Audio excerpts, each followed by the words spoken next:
현행법상 윤 정부는 얼마든지 민영화를 할 수 있는 상황입니다. 공기업의 경영구조 개선과 민영화에 관한 법률에 따르면 지분을 매각하는 것은 해당 기업 공사 방침으로 가능하고 입법 사항이 아니기 때문입니다. 작년 6월 이재명 대표는 1호 법안으로 민영화 방지법을 발의했습니다. 이는 기재부 장관이 민영화 계획을 수립한 이후에 국회 소관 상임위원회에게 보고하는 식의 현행법에서 민영화 계획 과정에서부터 기재부 장관이 사전 보고하도록 개정하고 민영화 대상이 되는 공공기관에 대해 정부가 주주권을 행사하거나 주식을 매각할 경우에도 사전에 국회에 보고하고 동의를 얻도록 하는 조항을 신설한 것입니다. 수구를 저지하고 국민을 위해서 이 민영화 방지법들이 반드시 통과되어야 할 것입니다.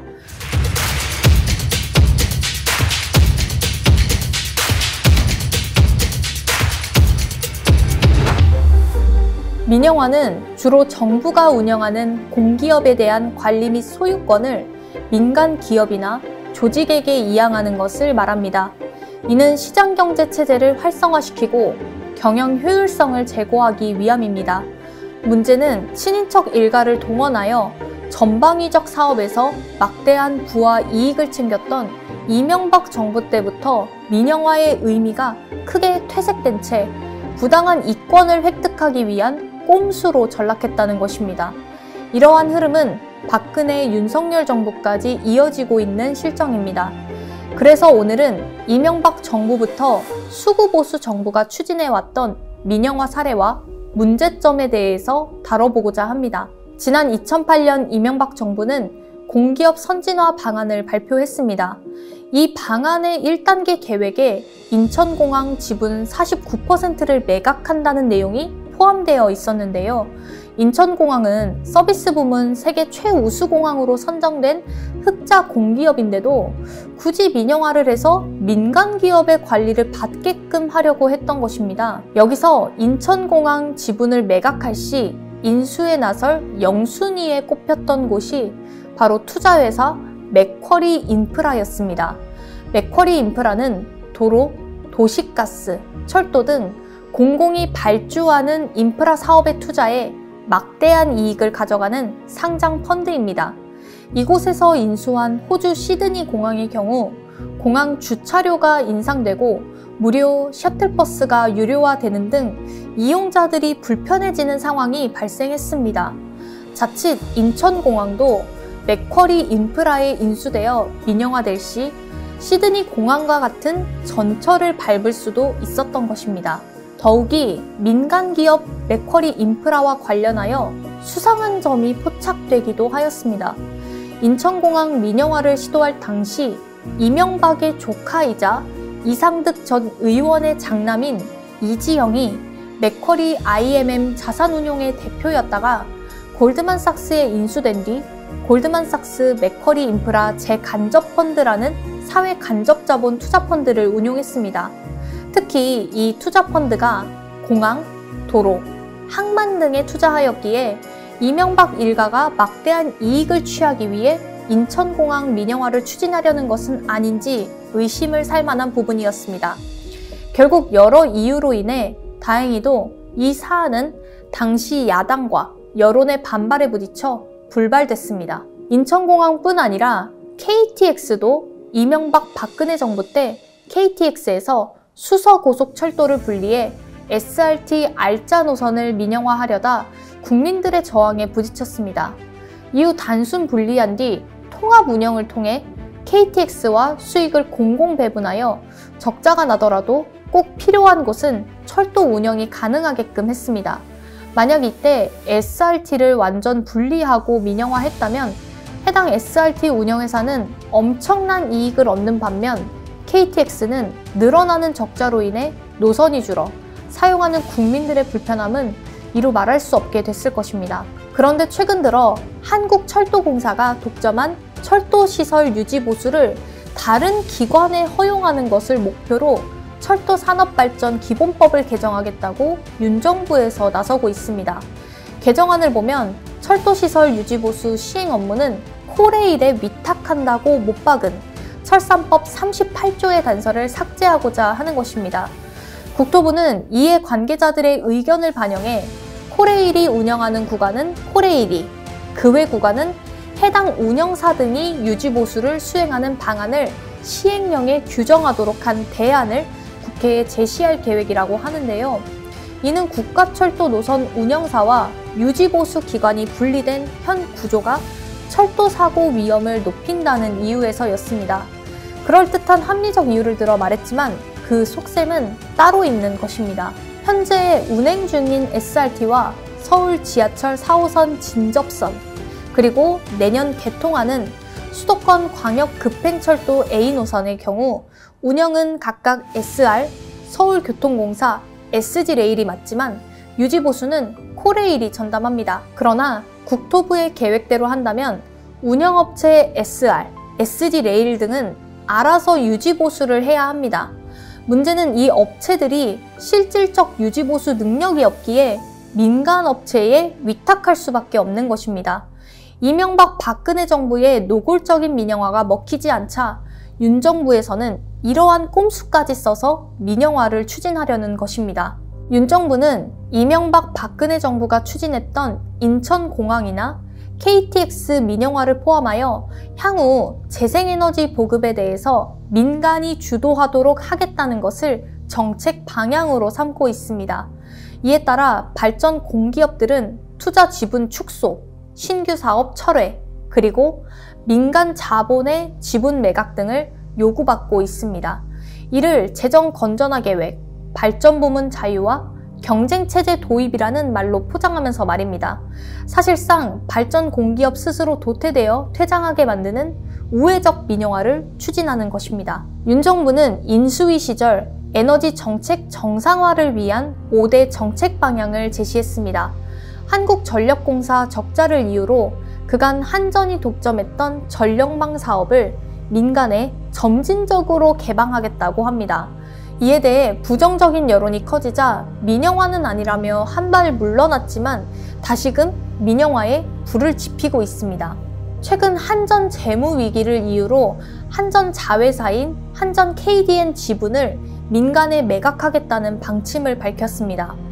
한전이 부채를 줄이려면 원가를 반영해 전기 요금을 인상하는 것이 필수적인데 현재의 경우 가정용은 그대로 유지하고 산업용만 인상하기로 결정하며 내년 총선을 의식하는 듯한 결정을 내렸습니다. 그리하여 한전은 전력산업 모든 분야의 정보통신 기술 관련 업무를 수행하며 수익을 내고 있는 자회사인 KDN 지분 20%를 민간에 매각하고 8본부 36처인 본사 조직을 6본부 29처로 축소하면서 2,000명대 인력을 감축하겠다는 자구안을 내놨습니다. 이 민영화 흐름에 여당도 가세했습니다. 지난 9월 29일 김성원 의원을 포함해 국힘의원 10명은 국가기관 전력망 확충 특별법을 발의했는데 송전망 건설 사업에 민간의 참여를 허용하는 골자입니다. 그러나 이는 한전 노조가 강하게 주장하는 것처럼 한전의 부실화된 역량을 빌미로 송전 설비 건설과 탄소 중립을 위한 에너지 전환에 막대한 투자를 민간에게 맡기려는 민영화의 한 방편인 것입니다. 부족한 재원을 민간 투자로 대체한다는 것은 좋은 경영 방법이기도 합니다. 그러나 문제는 민영화로 인해 발생할 문제점이 더 크다는 것입니다.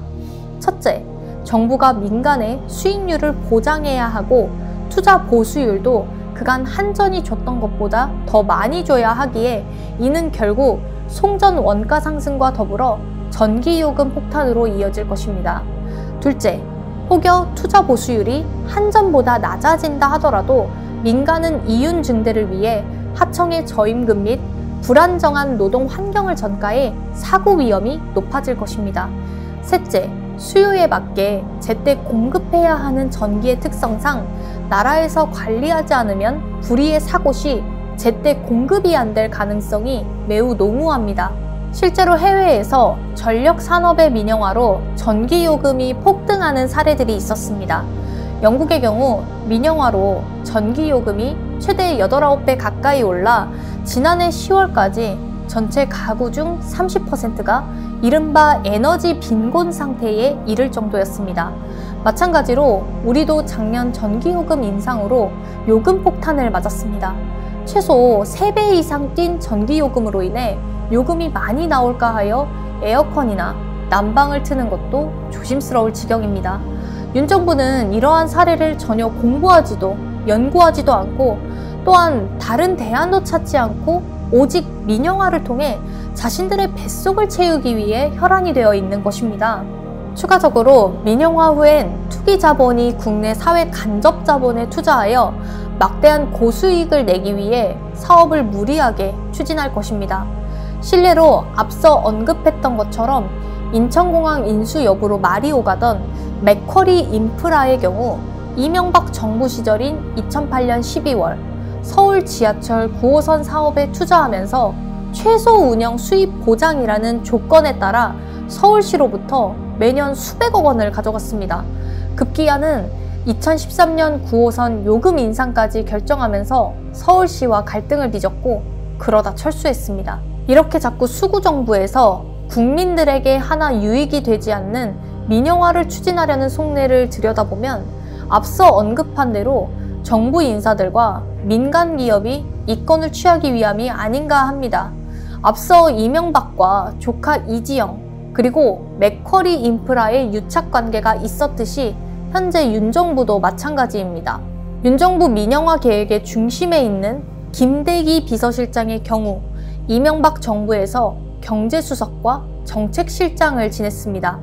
이처럼 김대기 비서실장은 공직에서의 업무 경력이 민자 인프라 사업과도 밀접한데요. 그는 2020년 7월부터 2022년 5월까지 맥쿼리 인프라 감독이사로 있었습니다. 맥쿼리 인프라는 공기업 등의 투자에 이익을 챙기는 과정에서 국민의 부담을 가중시키는 것으로 악명 높은 외국 자본인데 여기서 김 실장은 감독이사로서 매년 7천만 원의 보수를 받고 있었습니다. 김 실장이 감독이사로 온 뒤 맥쿼리 인프라는 부산신항 제2배우도로, 해양에너지, 설화벌 도시가스, 인천 김포 고속도로 등에 6천억 원 규모의 투자를 결정했습니다. 지난해엔 광주 제2순환도로 민자사업 담당 관청인 광주시를 상대로 대한상사중재원에 중재를 신청해 49억 원을 받아내기도 했습니다. 이를 종합하여 볼 때 맥쿼리 인프라는 공기업 투자 유치 실적과 과도한 이익을 얻기 위해 김 실장을 감독이사로 선임하고 김 실장은 그 대가로 매우 높은 급여를 받으며 서로 상부상조한 셈이라 할 수 있습니다. 또한 앞서 말한 인천공항의 경우 윤 정부에서 또 민영화를 주장하고 있는데요. 하지만 인천공항은 항공업계 평가회사인 스카이트랙스에서 평가한 2023년 기준 전세계 탑100 국제공항에서 싱가포르 창의공항, 도쿄 하네다 국제공항 다음으로 3위에 올랐습니다. 이렇게 세계 3위 안에 들 만큼 굳건한 입지를 구축하고 있고 민간 기업이 뛰어들지 않아도 충분히 자생할 수 있음에도 구태여 민영화하려는 이유가 무엇이겠습니까? 제가 계속 말씀드리지만 민간 기업과 결탁하여 서로 이권을 나눠 먹으려는 것 아니겠습니까? 이들이 이익을 탐하면 탐할수록 국민들이 누리는 혜택은 점차 줄어들고 비싼 비용을 지불해야만 겨우 누릴 수 있게 되는 것입니다. 이것이 국민들을 위해 희생하고 헌신한다는 보수의 실체입니다. 국민 세금으로 나라의 녹을 받아먹으면서도 철저히 사익을 추구하는 수구인 것입니다. 이들이 민생에 얼마나 도움이 되겠습니까? 오히려 국민들에게 피해를 주는 사회 악일 뿐입니다. 그러나 현행법상 윤 정부는 얼마든지 민영화를 할 수 있는 상황입니다. 공기업의 경영구조 개선과 민영화에 관한 법률에 따르면 지분을 매각하는 것은 해당 기업 공사 방침으로 가능하고 입법 사항이 아니기 때문입니다. 그래서 이에 맞대응하고자 작년 6월 이재명 대표는 1호 법안으로 민영화 방지법을 발의했습니다. 이는 기재부 장관이 민영화 계획을 수립한 이후에 국회 소관 상임위원회에게 보고하는 식의 현행법에서 민영화 계획 과정에서부터 기재부 장관이 사전 보고하도록 개정하고 민영화 대상이 되는 공공기관에 대해 정부가 주주권을 행사하거나 주식을 매각할 경우에도 사전에 국회에 보고하고 동의를 얻도록 하는 조항을 신설한 것입니다. 이외에도 추가적으로 민영화 방지에 관련된 법안들이 발의되었습니다. 수구를 저지하고 국민을 위해서 이 민영화 방지법들이 반드시 통과되어야 할 것입니다. 여러분들의 적극적인 지지를 부탁드립니다.